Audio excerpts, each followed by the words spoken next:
where we cut through the the opinion cliches and compare real politics. And I am Michael J. Today we're going to bring to you Andrew Scheer. Andrew Scheer, front and center. He posted this September 17th, 2025. Let's go to my main screen and share. So, September 17th, 2025.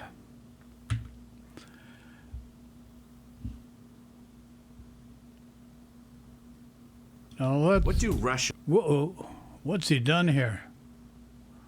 What's he done here? Hold on a sec. Now, here's the title. Mark Carney's attack on free markets. I'm going to repeat this again. Mark Carney's attack on free markets. Russia, Venezuela, Equatorial Guinea, probably. Okay, beautiful picture of Andrew Scheer. It doesn't get much better than this. But here's the deal. Pierre Poilievre was kind of like in purgatory until he won his battle at Crowfoot. Not much of a battle because the prior guy that stepped aside to give a seat to Pierre Poilievre had an 87% conservative vote. Crowfoot. Anyways, Alberta, very safe. Nonetheless, here we have Andrew Scheer talking about Bill C-5, and he's inferring, he's not inferring, he's categorically making a huge statement that is hypocrisy and ignorance of the highest order. I'm not going to repeat that. You can just loop that back over and over again. And it's the facts. It's the truth. It's not ingested truth. It is a truth that stands the test of time. So here he's going to say Bill C-5, which was designed to speed up national infrastructure projects and remove interprovincial barriers, and the Bill C-5 was passed.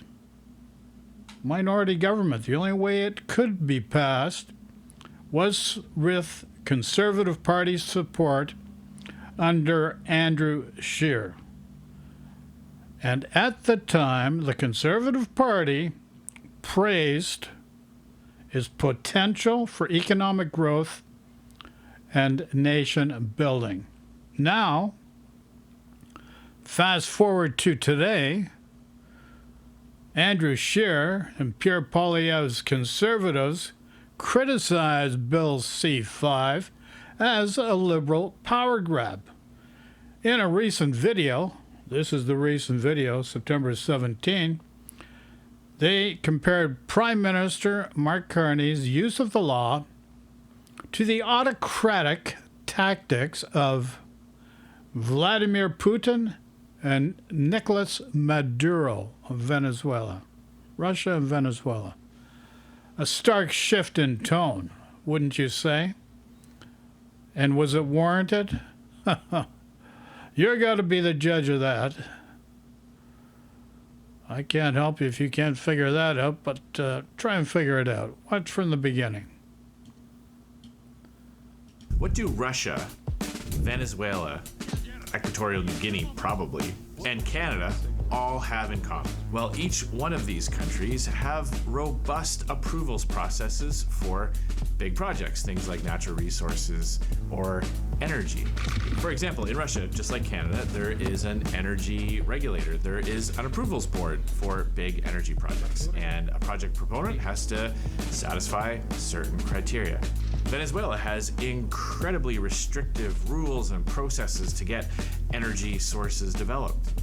So many countries around the world have, on paper, very robust and rigorous rules and processes to get big projects built or natural resources developed. And they're all done under the guise of environmental protection or labor codes. Russia's efforts have helped us slow down global warming by almost an year. We have significantly reduced greenhouse gas emissions. And yet when you think of these countries, you don't think of great labor practices or robust environmental protection. And when you look at the challenges in all these countries, you wouldn't really say that they're functioning well, would you? The people in charge are just dictators. And everyone talks about how corrupt everything is, how to get something done, you gotta pay off a politician. Bribery is a line item on the books of most corporations operating in those economies. So how is it that these countries can have similar robust laws and regulations in place and approvals processes but have such terrible results? It's because they all have something in common: selective enforcement. In each of these countries, powerful politicians pick and choose which projects get approved, who gets the permit, and by extension, who makes the money. It's not about who is actually following the rules and regulations, who's got the best product, or who's found the best way to serve the marketplace. It's who's the best connected, who paid off the right politician, who got in front of the right decision makers and convinced them to give them. This is pretty rich, you have to admit. Bill C-5 was introduced to streamline interprovincial trade, fast-track critical infrastructure projects under Andrew Scheer, with Andrew Scheer and the Conservative Party voting in favor of Bill C-5, calling it a necessary step for economic growth and national unity. Well, the question of the Conservative Party is, why are you, with videos like this, torpedoing, taking a submarine, torpedoing economic growth and national unity with subterfuge, misinformation, and this hypocrisy is just mind-boggling. It's just unbelievable. You're depicting Carney and the Liberals as potential autocrats, but we got to look at this a little more closely. But before we do, let's just watch this just for a little bit more. This is from RTR, which is the arm of the Russian government.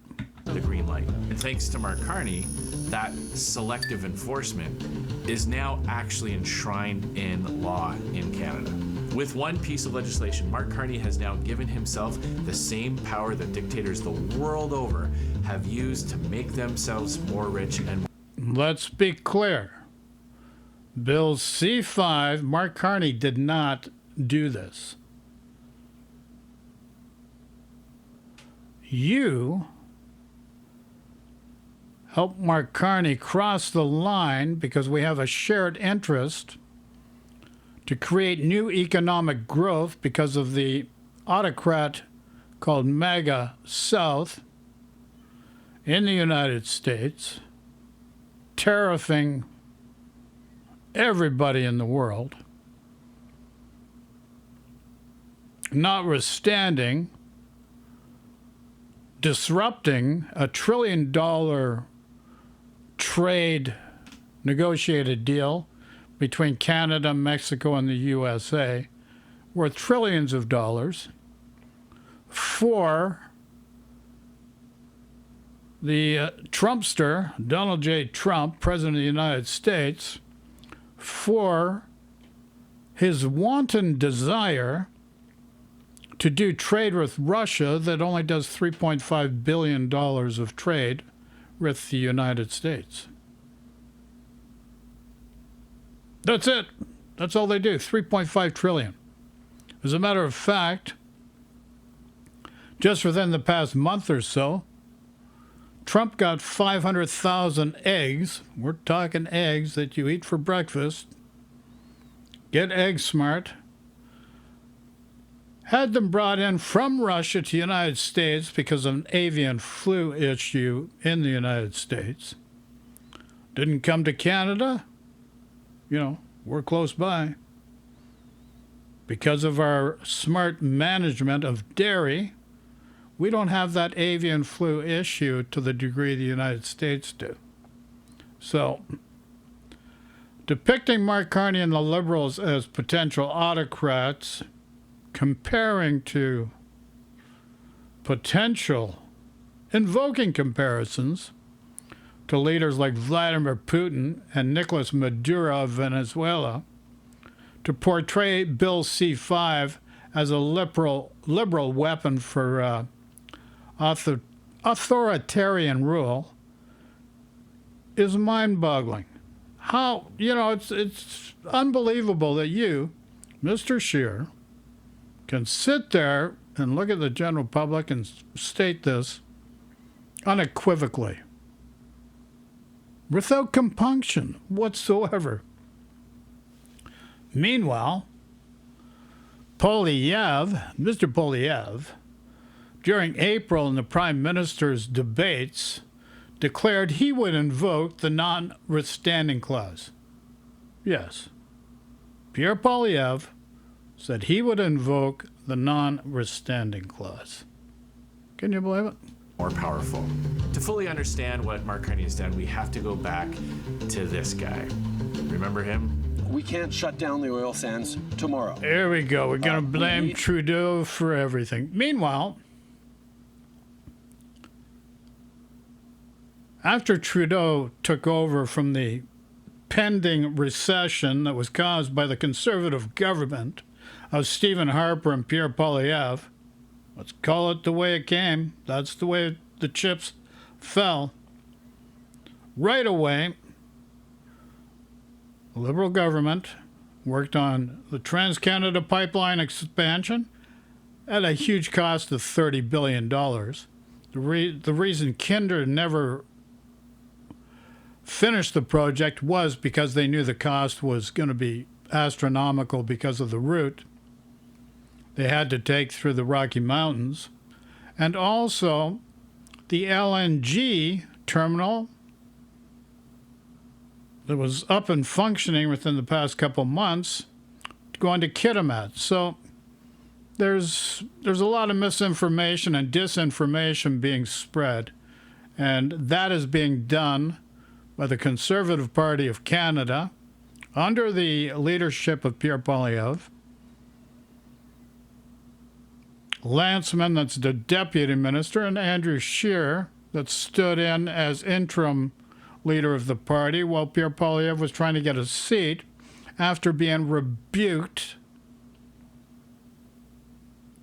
a substantial rebuke by the riding of Carleton, where he had a safe riding in Ottawa of 20 years. You got to remember, Pierre Poilievre has never had a real job. He's a career politician.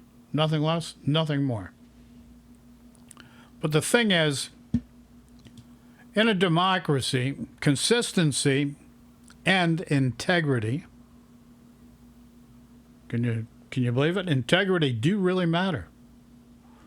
Using the language of autocracy selectively erodes trust, and voters deserve accountability from every party. But the fact of the matter is, right now, the Conservative Party is spreading so much disinformation, I cannot get the time to actually start pointing out where the Carney government really needs to focus on their efforts to better help Canadians. And there's a need for that, because that needs to be done as well. So let's take a boo here. Why is Poilievre's pledge to invoke notwithstanding clause significant? A controversial promise from Pierre Poilievre is drawing sharp criticism from his rivals. The Conservative leader says he'd use the notwithstanding clause to override the Charter of Rights and Freedoms and ensure people convicted of multiple murders stay in prison for life. The worst mass murderers should never be allowed back on our streets. For them, a life sentence should mean what it says, a life sentence. They should only come out in a box. The federal government has never invoked the notwithstanding clause. Currently, anyone convicted of first-degree murder in Canada is... So here's the deal. You've seen it right there. Pierre Poilievre has publicly declared he would invoke the notwithstanding clause. It's never been done at the federal level. Let's be clear about that. That's an extraordinary constitutional override of charter rights. But Pierre Poilievre, just no hesitation, without compunction, would just leap right into it with that. So to push through his policies if needed. So this readiness to embrace sweeping powers of the notwithstanding clause that is the highest order of overriding anything in Canada's Constitution. Pierre Poilievre would do that without hesitation, without compunction. Never been done. We never needed it. Been through 2 world wars. Didn't need it. This readiness to embrace sweeping powers that has not been needed during the course of 2 world wars, and condemning similar tools in opponents by Bill C-5, which was done with the help of the Conservatives, Pierre Poilievre, Andrew Scheer, Marilyn Lanceman et al., is a clear double standard.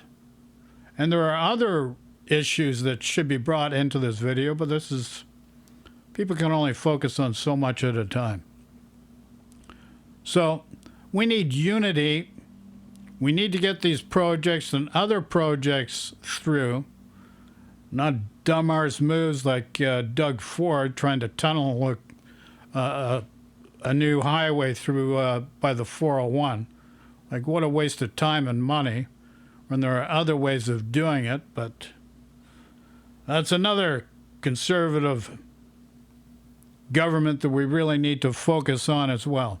So, as I said, in a democracy, consistency, integrity really do matter. Voters deserve accountability from every party.